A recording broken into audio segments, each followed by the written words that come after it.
அவங்க அடைக்கின்றனர். என்னன்னா நம்ம அண்ணா யூனிவர்சிட்டி பாலியல் வன்கொடுமை, அண்ணா பல்கலை மாணவி பாலியல் வன்கொடுமை வழக்கில் ஞானசேகரன் குண்டர் சட்டத்தில் அடைக்கப்பட்ட உத்தரவை ரத்து செய்ய கோரிய வழக்கில் ஆஜரான கூடுதல் குற்றவியல் வழக்கறிஞர் மாணவி பாலியல் வன்கொடுமை வழக்கை அடிப்படையாக வைத்து ஞானசேகரன் குண்டர் சட்டத்தில் அடைத்திருப்பதாகவும் அந்த வழக்கில் அவருக்கு 30 ஆண்டுகளுக்கு குறைவில்லாத ஆயுள் தண்டனை வழங்கப்பட்டுள்ளது.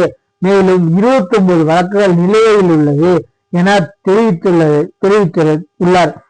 இந்த வழக்கில் தண்டனை விதிக்கப்பட்டுள்ளதால் ஞானசேகரனுக்கு குண்டர் சட்டத்தை பிறப்பித்த உத்தரவை ரத்து செய்வதாக நீதிமன்றங்கள் உத்தரவு. என்னன்னா நியாயம், நீதிபதி அவ்வளோ ஒரு நியாயம் சொல்ல நீதிபதிகள் எதுக்கு ரத்து செஞ்சிருக்காங்கன்னா இவன் மேல 29 கேஸ் பெண்டிங் இருக்கு. பிளஸ் கவர்மெண்ட் வழக்கறிஞர் அவர் ரொம்ப நேர்மையான நினைக்கிறேன். ஏன்னா இவன் அரசு வழக்கறிஞர் வில்சன் மாதிரில இவர் வேற ஒரு அரசு வழக்கறிஞர் என்ன பண்ணிருக்காங்கன்னா இவன் மேல வந்து ஒரு வழக்குல இந்த அண்ணா யூனிவர்சிட்டி குற்ற வழக்குல பாலியல் வழக்குல என்ன 30 வருஷத்துக்கு மேல தண்டனை கொடுத்தாச்சு. அதனால இந்த குண்டர் சட்டம் வேண்டாம், அவனுக்கு தண்டனை உறுதியானதுனால இந்த குண்டர் சட்டத்தை நிற்க, அவன் தப்பு பண்ணல, நீங்கள் நல்லா புரிஞ்சுக்கோங்க, வெளிப்படையா புரிஞ்சுக்கோங்க.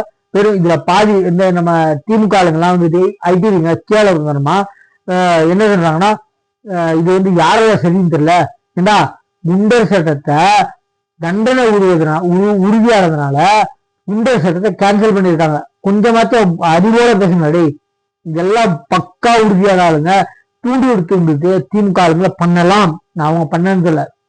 ஏன்னா எவ்வளவு பெரிய ஐடி கம்பெனி தெரியாது யார் நம்ம துணை அவங்கள்ட்ட கேட்டு பண்ணுங்க. ரெடி திமிர்த்தனமா நீங்களா எக்கார படி வச்சா கூட அடிப்படி லாஸ்ட் படியில ஏனி வச்சா கூட 8 மணி சொல்லுவாங்க. அது மாதிரி ரிச்சுவல் வாரியர்ஸ் கிட்ட உங்களால் ஒரு படிகள் வைக்க முடியாது. யாருன்னு சொன்னா ரிச்சுவல் வாரியர்ஸ் எங்கெங்க தினமா தான் பிறந்த கருவுல இருந்து எடுத்து போடுற மாதிரி வீடியோ போடுறாங்களா பைத்தியக்காரங்களா, படை பெர்லிஸ் ட்ரெய்லர் இது மாதிரி பார்த்துருந்தவங்களா அரசியல்ல என்ன அதுக்கு வந்து இவ்வளவு நாகரிகமா இருக்கணும்னு சொல்லிட்டு நடத்த தெரிஞ்ச வழக்க யாரு நம்ம தலைவர் விஜய பார்த்து தெரிஞ்ச அத்தனை பேருமே இப்ப நம்பி சாக்கடை நாங்களே கிளீன் இருந்தவங்க அரசியல கிளீன் பண்ணிருக்காங்க. என்ன கொஞ்சமாச்சும் புரிஞ்சு பேசுங்களா, அவங்க மேல இருக்க யார் மேல இருக்க குண்டர் சட்டத்தை மட்டும்தான் ரத்து செஞ்சிருக்காங்க. அது நியாயம் இல்லை.